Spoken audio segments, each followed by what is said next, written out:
Mais uma vez eu quero cumprimentá-los com a graça e com a paz do Senhor. Estamos no mês da família e no domingo retrasado compartilhei com a igreja um tema: conexões que curam, comunicação e afeto no lar. A partir do texto de Efésios capítulo 4, compartilhamos vários princípios espirituais que podem gerar saúde na nossa família, gerar aproximação, gerar conexão. Eu quero dar sequência a essa ministração, me utilizando de dois outros textos. E o tema que vou trabalhar hoje, que é um desdobramento do primeiro, é tempestades domésticas, lidando com conflitos em casa. O clima já fechou algum momento lá na sua casa? Já teve algum momento raios e trovões? O vento soprou mais forte? O clima esquentou, depois esfriou? Faz parte da vida, né? E se somos família, e família de pessoas, né? Não somos capazes de ignorar isto, porque sabemos aonde o nosso sapato aperta. Mas apesar da realidade dos muitos conflitos, das muitas tempestades que podemos enfrentar na nossa família, existe um caminho, irmãos, bíblico de como lidar com esses conflitos e tornar inclusive esse conflito como ponto de partida para a maturidade. O desgaste que pode haver naturalmente entre dois ferros que se encostam, ou entre um ferro e uma pedra, pode terminar numa faca bem afiada, pronta para uso. Salomão vai dizer que assim como o ferro afia o ferro, assim são os relacionamentos. Eu quero então pensar sobre esse tema com vocês: tempestades domésticas, lidando com conflitos em casa. Vou ler dois textos com vocês. Primeiro, vou ler Tiago, capítulo 1, versos 19 e 20. Depois, Colossenses, capítulo 3, verso 13. E diz assim a palavra de Deus: meus amados irmãos, tenham isto em mente, sejam todos prontos para ouvir, tardios para falar e tardios para irar-se, pois a ira do homem não produz a justiça de Deus. Colossenses 3,13, diz assim a palavra: suportem-se uns aos outros e perdoem as queixas que tiverem uns contra os outros. Perdoem como o Senhor lhes perdoou. Eu quero te convidar a orar mais uma vez antes de nós entrarmos na exposição desse texto. Feche seus olhos e abra o seu coração. Senhor, nós somos gratos a Ti pela Tua palavra, Senhor. Obrigado por tudo aquilo que nós já vimos e ouvimos nesta noite, por tudo que nós já tivemos, ó Deus querido, derramado sobre o nosso coração, de tantas formas. Temos visto, Senhor, nessa noite se revelando ao nosso coração. E nesta hora, pela Tua palavra, fale conosco, Pai. Pai, o nosso coração precisa ouvir do Senhor. Nós temos fome e sede do Senhor. Que a Tua voz possa, ó Deus, falar ao nosso coração. Que a Tua palavra possa ser como espada, como ela mesma diz ser, que penetra onde palavras humanas não podem penetrar. Abrimos nosso coração para receber do Senhor. Em nome de Jesus, amém e amém. Eu acredito que é natural que a gente reconheça que na nossa relação familiar e como parte das relações humanas, o conflito está como uma condição. Eu não sei quando, nem o quanto, mas o certo é que todos nós iremos ter que lidar e administrar conflitos.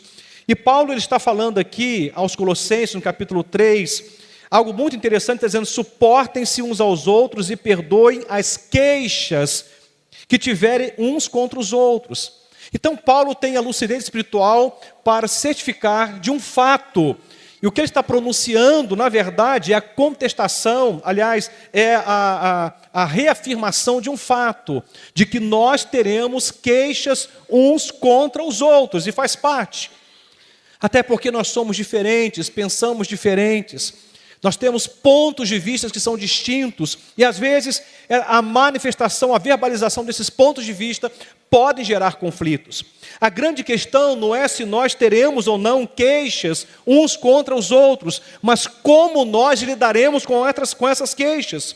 Ele fala então sobre a necessidade de nós suportarmos uns aos outros e praticarmos o perdão quando as queixas aparecerem. Elas irão aparecer. Não se iluda. Você está namorando, apaixonado, pensando em casamento, talvez desenhou na sua cabeça um conto de fadas, mas cedo ou mais tarde a realidade vai cair. E você vai entender claramente de que a vida real não é um conto de fadas, mas é muito melhor do que isto, aonde Deus se revela, onde a graça de Deus se manifesta, onde a palavra nos conduz, é melhor do que isto, é céu na terra. Apesar de nós e dos conflitos que nós iremos enfrentar, aonde há perdão, aonde a graça se manifesta, as nossas relações, elas ganham e muito. O texto de Tiago nos chama a atenção para o fato de que nós temos que estar prontos para lidar com os conflitos, desenvolvendo a nossa capacidade de escuta. Como é difícil para nós escutar, sobretudo quando aquele que fala de algum modo nos feriu, quando aquele que está se pronunciando em algum momento anterior ou naquele momento próprio, tenha falado algo que não nos agradou. E aí então quero olhar para esses dois textos, irmãos, e pensar claramente como nós podemos, à luz desses dois textos, lidar com os conflitos que nós enfrentamos lá na nossa casa. Muito bem, a primeira coisa que quero trazer para os irmãos como consideração, eu já trouxe algumas considerações na minha primeira ministração, como disse, esta é um desdobramento da primeira. Então a primeira coisa que eu considero aqui para os irmãos é que nós precisamos aprender a ouvir. Por que aprender a ouvir? Nós não nascemos com a capacidade inata de escutar. Talvez o nosso ouvido esteja em condições de captar sons, mas estou falando da escuta, que consegue acolher, que consegue compreender empaticamente, a escuta que consegue viver e praticar o silêncio de forma atenta enquanto o outro fala. Inclusive, essa capacidade que Deus tem nos dado, nele de aprendermos a ouvir, a escutar, poderia ser chamado de um remédio. Porque quando alguém para nos escutar, isso cura o coração de quem fala. Quando alguém fala e quem ouve, ao invés de levantar um tribunal, estende as mãos, um ombro amigo, uma oração, um aconchego. O falar não é apenas falar, o falar produz cura na alma. Nós precisamos aprender, irmãos, então, a sermos capazes de ouvir, para que a nossa escuta seja um remédio para o nosso pai, para a nossa mãe, para que a nossa escuta seja um remédio para os nossos filhos. Temos adoecido a nossa família pela incapacidade de escuta. Temos adoecido os nossos familiares porque não somos prontos para ouvir. Somos prontos para falar. Somos afiados para falar. Somos rápidos no gatilho quando o assunto é emitir uma opinião. É dizer o que nós pensamos, mas precisamos olhar para a palavra que diz, sejam todos, não só para algumas pessoas, isso vale para todo cristão, para todos nós fazemos parte dessa grande família chamada igreja. A Bíblia diz, sejam todos prontos para ouvir. Tiago, de forma certeira, como flecha no coração e na alma de quem escuta, deixa bem claro aqui um segredo da fé cristã para que os conflitos sejam administrados.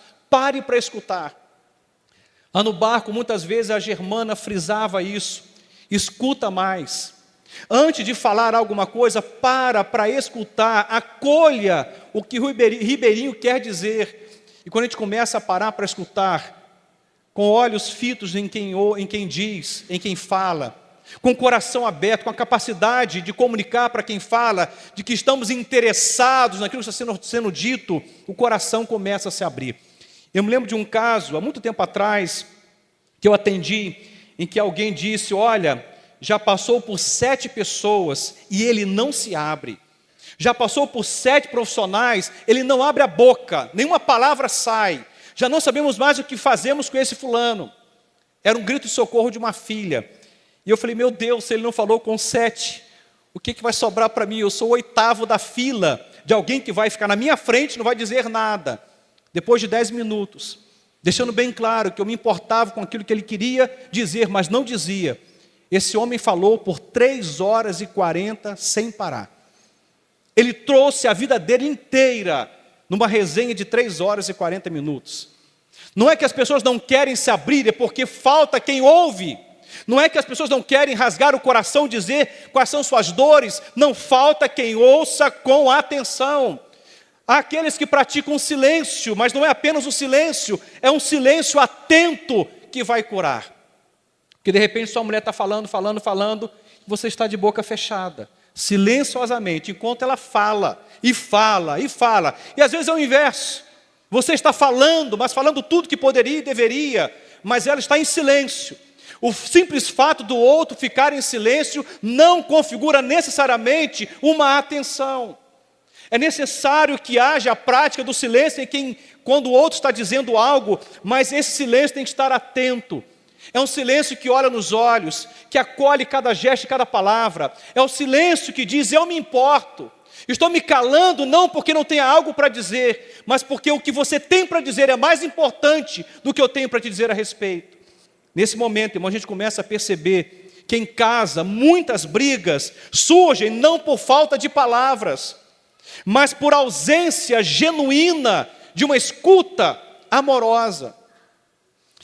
É muito comum eu ouvir pais de adolescentes dizerem assim: olha, pastor, meu filho está esquisito, ele está estranho, ele mudou muito, ele não se abre mais, ou ela não se abre mais. E quando a gente começa a mergulhar nos pormenores da relação familiar, o que a gente percebe é que o pai e a mãe perdeu a capacidade de escuta. Esse pai e essa mãe sabiam ouvir uma criança, mas não sabe ouvir as queixas de um adolescente. Uma crise terrível da linguagem. Ele fala A, os pais entendem Z. Ela fala B, o pai entende Y. A gente precisa aprender a ouvir, irmãos. O texto vai dizer para nós: sejam prontos, todos nós, prontos para ouvirmos. Ouvir com o coração é puro ato de amor. Ouvir com o coração é uma manifestação amorosa. Como falta gente para escutar. Como falta gente para ouvir. Aliás, a pergunta que normalmente a gente faz na rua, já trouxe isso algumas vezes para vocês. Alguém vira para você e diz: aí fulano, tudo bem? E aí Sérgio, tudo bem? Aí o cara apressado ruma a um banco, em cima da hora de fechar o banco. Aí o Sérgio quer se abrir. Mas ai do Sérgio se abrir, porque se ele se abrir, o outro vai dizer: estou com pressa. Depois a gente conversa, eu te passo um zap, tá? Me lembra depois que a gente bate um papo. Não temos paciência para ouvir, irmãos.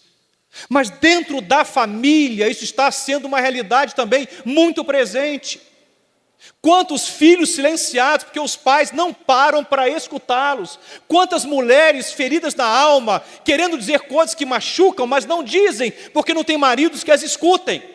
Quantos maridos com o coração ferido, machucado, que não conseguem se expressar, não só porque o pai e a mãe os ensinou a se calar, e a dizer que homem não chora, mas muito mais do que isso, porque não há uma esposa capaz de acolher com o coração, de ouvir com a alma. Eu vou repetir: ouvir com o coração é puro ato de amor. Quando a gente ouve com empatia, quando a gente ouve com amor, irmãos, a gente desarma qualquer conflito. Se a sua escuta for amorosa, se você fizer silêncio, mas um silêncio atento, isso vai ser um remédio para a alma de quem fala, e isso vai produzir um desarme no coração, e os conflitos irão desaparecer. A Bíblia diz que a palavra branda faz o quê? A palavra branda acalma o furor, mas a palavra dura suscita a ira. Um grita, o outro grita mais. Um fala, o outro fala mais. Meu pai dizia uma coisa, não acho que eu tenho que concordar com ele, mas eu ficava pensando: por que dessa palavra? Ele disse: ó, quando o burro fala, o outro murcha a orelha. Quantos conhecem esse dito popular? Olha, não sou eu apenas não. Eu estou até hoje tentando descobrir, porque primeiro que burro não fala, né? Mas ele diz: olha, quando o burro fala, o outro murcha a orelha. Mas basicamente está dizendo: olha, quando o seu marido abrir o coração, faça silêncio. Olhe com os olhos amorosos e ouça com o coração o que ele está dizendo. Quando o seu filho ou sua filha esboçar um desejo de falar, acolha, por mais que aquilo que vai ser dito talvez não faça bem aos seus ouvidos no primeiro momento. Depois você vai para a oração, vai para o jejum, busca Deus, vai para a palavra, e naturalmente você vai encontrar respostas que naquele primeiro momento você não teria. Mas aprenda a ouvir. Eu digo isso, irmãos, porque não estamos prontos. É necessário desenvolvermos essa capacidade em Deus, pela ação do Espírito Santo dele, para entendermos qual a hora de falar e qual a hora de calar. Tem um texto na Bíblia que diz que quanto mais você fala, mais perto está de pecar. E se você é sábio, deve aprender a controlar a sua língua. A gente fala demais e ouve de menos. E aí o atropelo na família acontece e as muitas tempestades são armadas na vida familiar. Segunda consideração: seja tardio no falar. Não apenas pare para escutar, mas seja tardio no falar. É o que Tiago diz ainda no versículo 19: sejam tardios para falar. Por que ele está dizendo isto, irmãos? Quando você fala sem reflexão, quando você fala sem oração, quando você não dá tempo para entender o que o outro diz, quando você fala no lampejo, sem percepção clara, sem discernimento, naturalmente você vai errar na hora de falar. O tardio para falar não é se calar e não falar nunca. Tem gente que faz isto, diz: olha, lá em casa é pura paz, mas é a paz da alienação. Não é a paz da comunicação empática, é a paz do silêncio, aquele silêncio que é fruto de pirraça. Conhece alguém assim? Que fica uma semana de boca fechada, fazendo pirraça? Esse tipo de paz eu desprezo, e a Bíblia também. A paz que nós precisamos ter, irmãos, é a paz que é resultado de entender a hora de falar e a hora de calar. E ser tardio na hora de falar é uma arte de filtrar as palavras. E Deus pode nos ensinar a fazer isto, a filtrar as palavras que estão sendo ditas. Nem sempre o que está sendo dito de fato é tal como foi dito. Às vezes o que está sendo dito inicialmente parece ser A, mas se você prestar atenção é B, é Z, é outra coisa, é só perceber.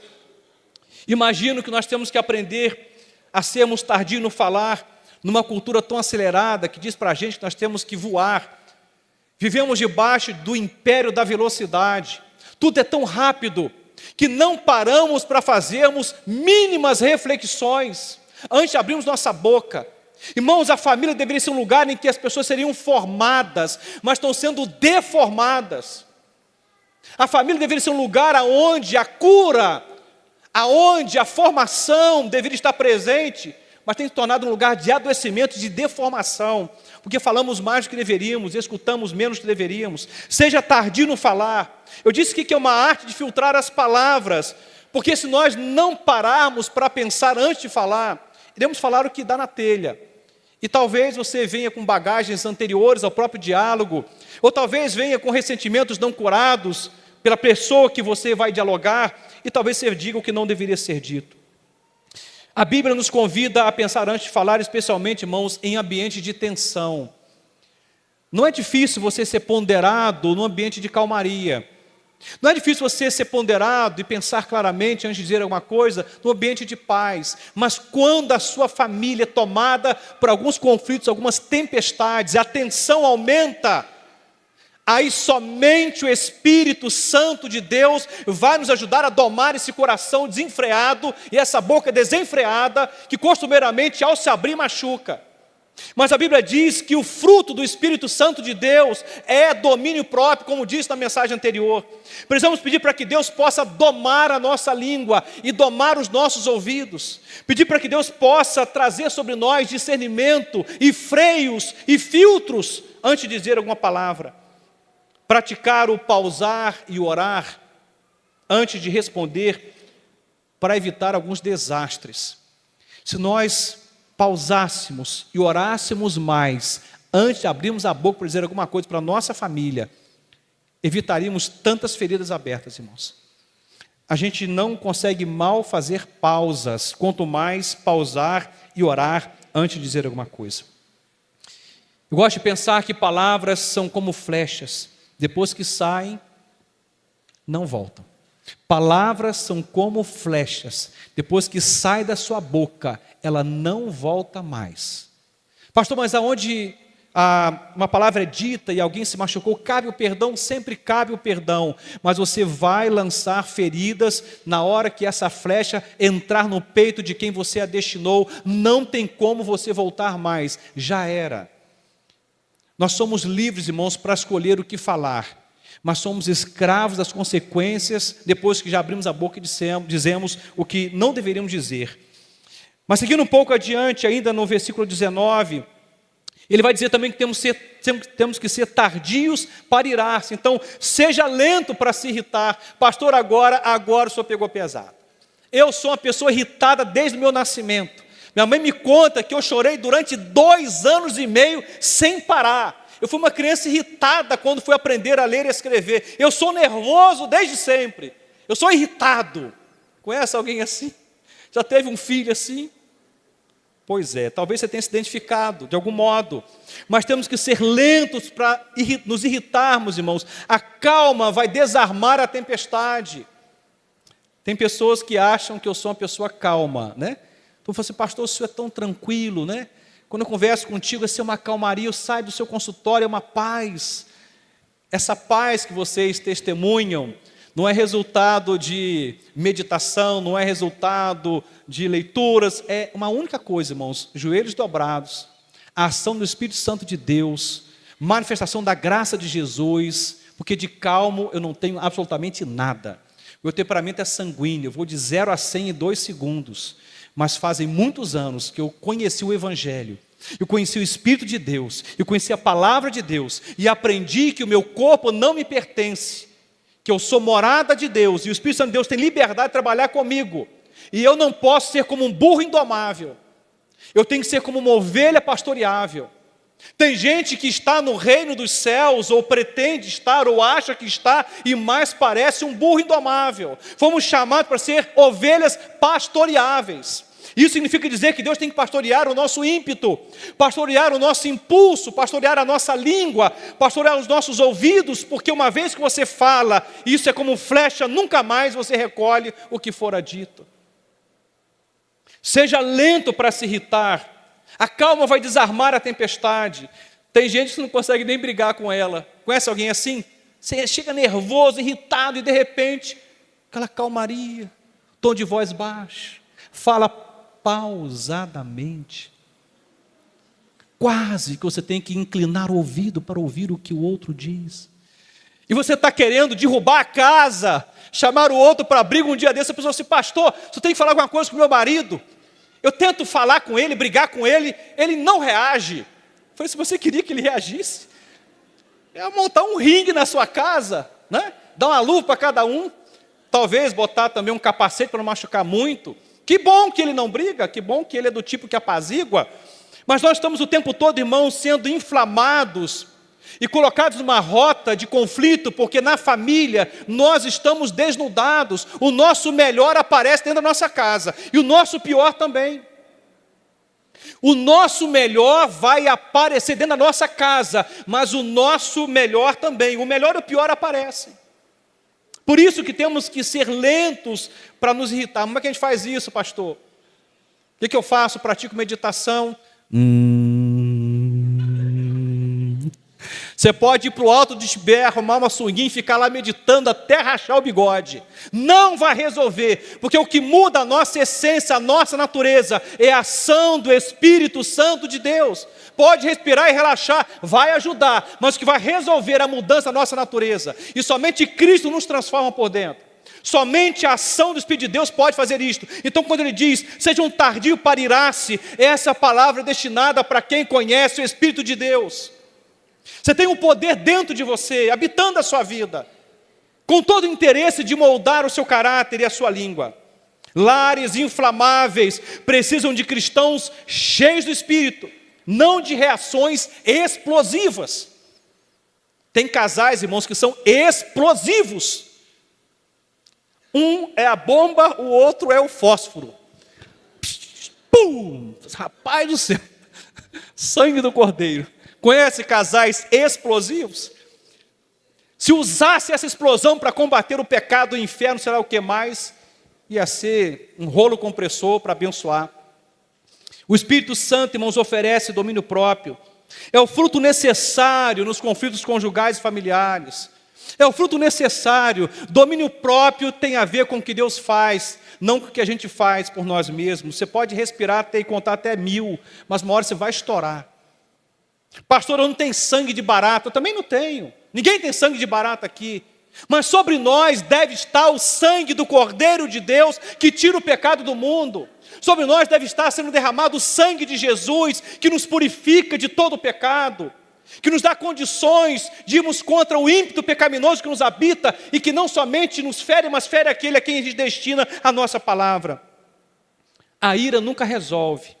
Só retarda a reconciliação. Ficar irado não resolve nada. Eu não conheço uma única pessoa que resolveu um conflito porque ficou irado. Talvez você botou sua família calada em silêncio, porque o seu grito gerou medo no coração do seu filho ou da sua filha. E ele, dominado pelo medo, ou ela dominada pelo medo, se calou. E aparentemente a paz reinou, mas dentro do coração do filho ou da filha tem uma guerra instalada que você não faz ideia e silenciosamente cresce como um câncer. Não vai adiantar você ficar irado. A ira do homem não opera a justiça de Deus, como diz a palavra. Você ficar irado não resolve conflitos. Então, mais do que respirar 10 vezes e contar até 1000, dobre os seus joelhos.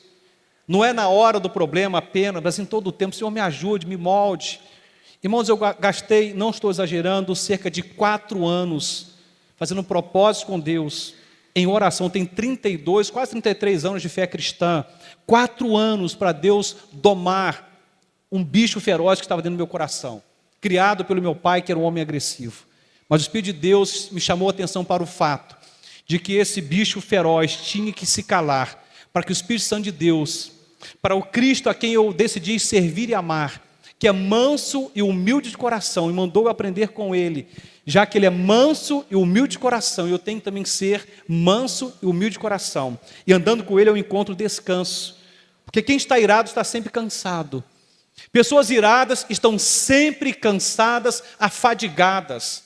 Pessoas iradas não dormem direito, não têm paz no trânsito. Pessoas iradas gastam mais do que devem, engordam mais do que poderiam. Pessoas iradas vivem em desequilíbrio. Mas gente que tem paz, come menos, dorme melhor, tem uma vida mais saudável, consegue fazer mais amizades, ganha mais dinheiro, tem melhor network, e aí vai. Quarta consideração: reconheça o perigo da ira humana. A Bíblia diz aqui em Tiago 1,20, pois, ele faz 3 recomendações e diz, pois a ira do homem não produz a justiça de Deus. É um perigo, irmãos, acreditarmos que a nossa ira vai fazer Deus agir. Tem gente que ainda bota Deus nesse negócio, não dá hora a respeito. Está bravo com alguém e diz, Senhor, vai lá e pesa a mão, manda fogo do céu, liquida, promove. Deus não vai ouvir essa oração não, meu filho. Está até perigoso, né? O raio cair na sua cabeça. Deus não ouve esse tipo de oração. A sua ira não vai fazer Deus agir em direção nenhuma, porque Deus não age mediante a nossa ira. Deus age mediante a sua justiça e a sua graça. Muitas vezes, irmãos, achamos que a raiva justifica nosso comportamento. Fala um monte de asneira, machuca. Depois diz, olha, me perdoa, eu estava com raiva. Tá bom isso uma vez, ou 2, ou 3, mas toda vez você vai ter que justificar o seu comportamento dizendo que estava com raiva. Me parece que já tem vacina para raiva, não é isso?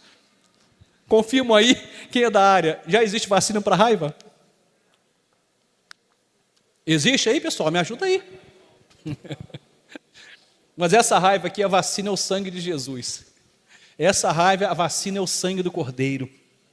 Ah, irmãos, ela gera, né, essa graça de Deus, ela gera transformação espiritual, mas a ira não funciona. Além dela não justificar o nosso comportamento transgressor, ela não resolve.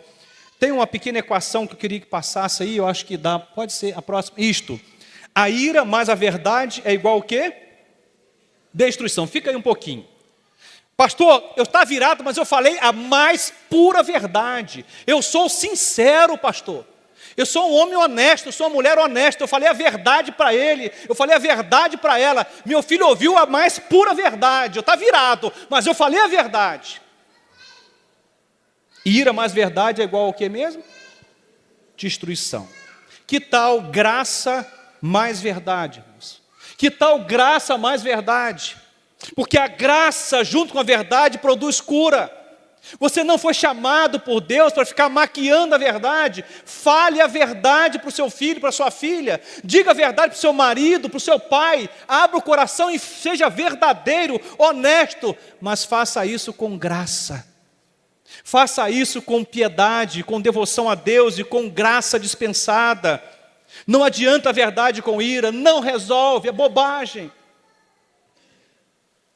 Corrigir, confrontar em fortes emoções, sem refletir, sem orar de forma irada, é dar lugar ao diabo.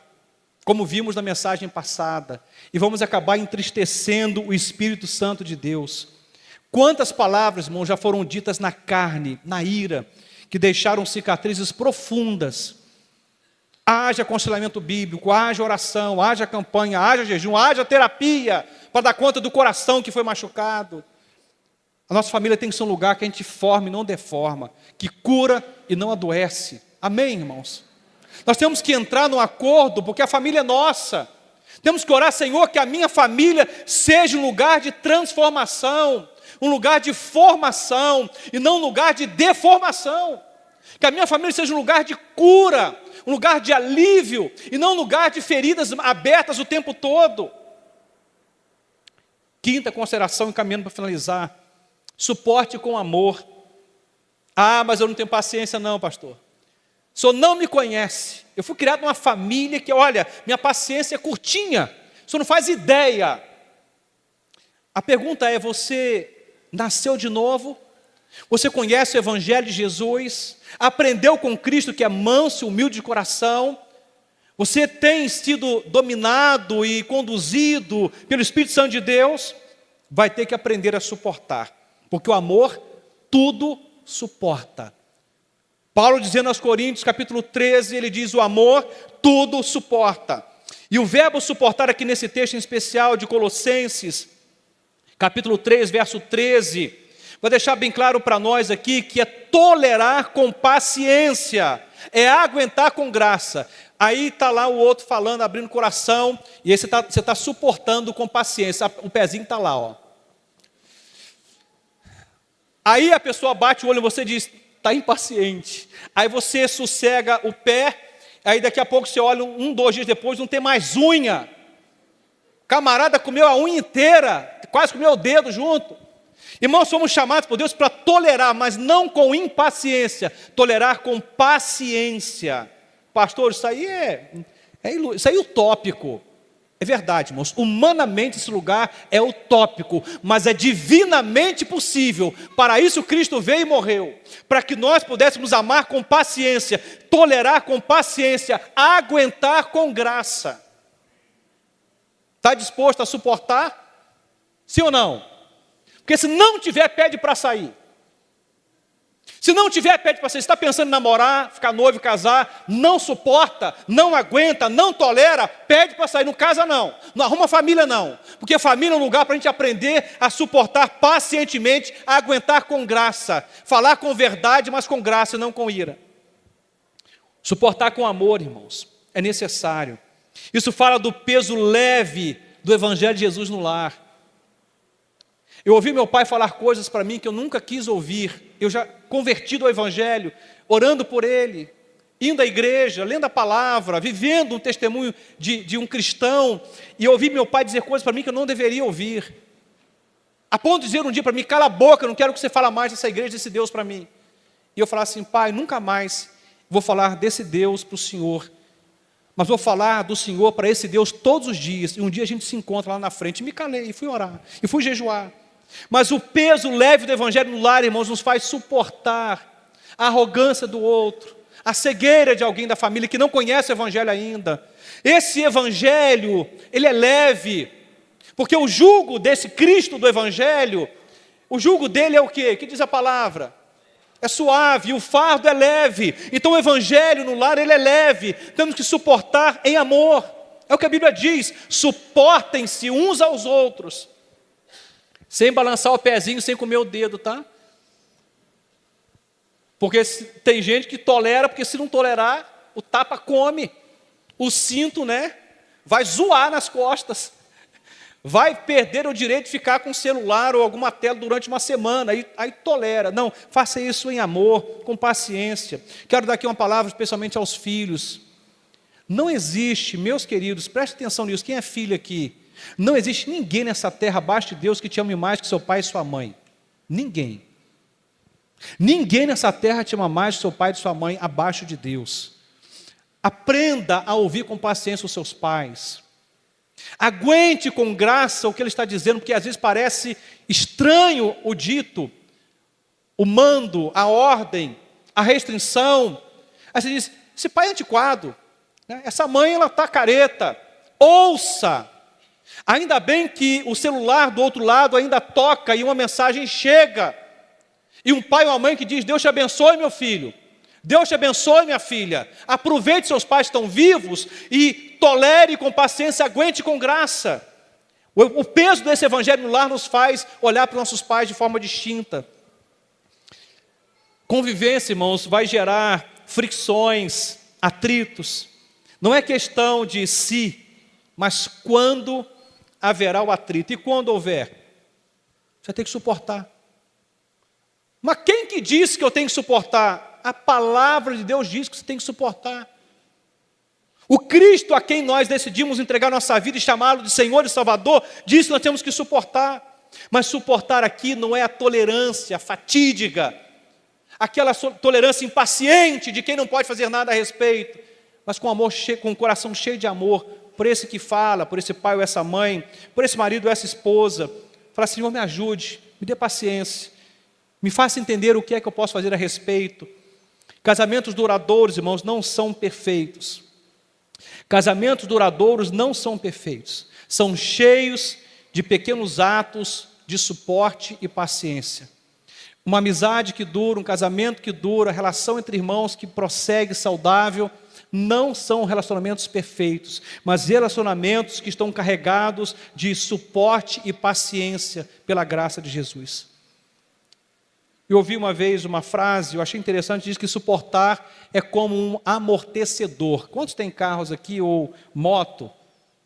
Ou bicicleta com amortecedor, que tem algumas que tem amortecedor. Quantos tem aí? Aí você passa num buraco, como que o amortecedor se comporta? Suporta o buraco ou não suporta?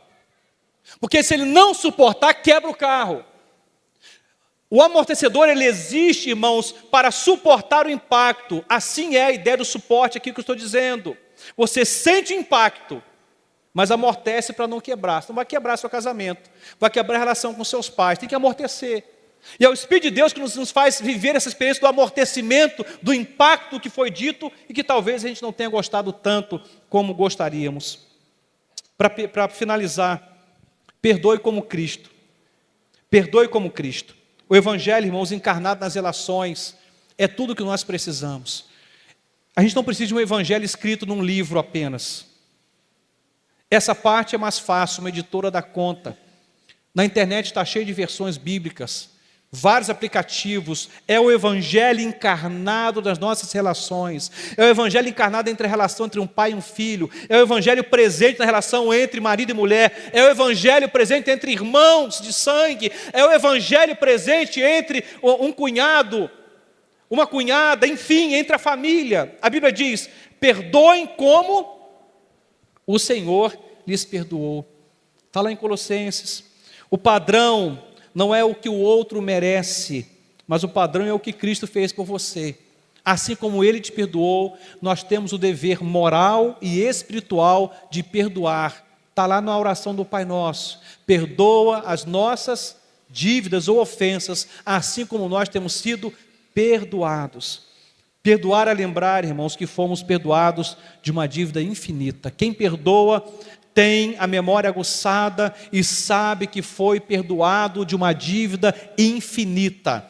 A Bíblia diz que o escrito de dívida que era contra nós foi cravado na cruz, riscado naquele madeiro, de forma em que diz a palavra que os demônios foram expostos à mais absoluta vergonha pelo perdão cabal de Cristo a nosso respeito naquela cruz. Fomos perdoados para perdoar. Você não tem o direito de reter perdão se você é um cristão. Inclusive você perdeu o direito de dizer a quem amar e a quem não amar se você é um cristão. Como cristão, temos a obrigação moral e espiritual de amar e perdoar. Imagine no que toca a sua família, a sua casa. Lares onde o perdão é praticado vai se tornar um lugar de cura, um lugar de libertação. Mas lares onde o perdão é retido, aonde a ira é mantida, aonde o ressentimento é mantido, será um lugar de deformação, de prisão e de adoecimento. Que tipo de lar você quer construir? Que tipo de família, de casamento você quer edificar? Eu finalizo dizendo o que Paul David Tripp vai dizer: famílias não sobrevivem de perfeição, mas de perdão. Vamos ler todos juntos? Famílias não sobrevivem de perfeição, mas de perdão. Fique de pé.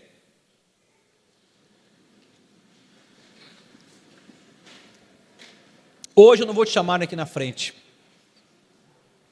mas vou te convocar a se posicionar aí onde você está a respeito da sua casa. Pastor, eu queria tanto aprender o que o senhor acabou de me falar aí. Só tem um jeito de a gente aprender essas coisas, irmãos. Além de ler a palavra de Deus, temos que andar com Deus todos os dias.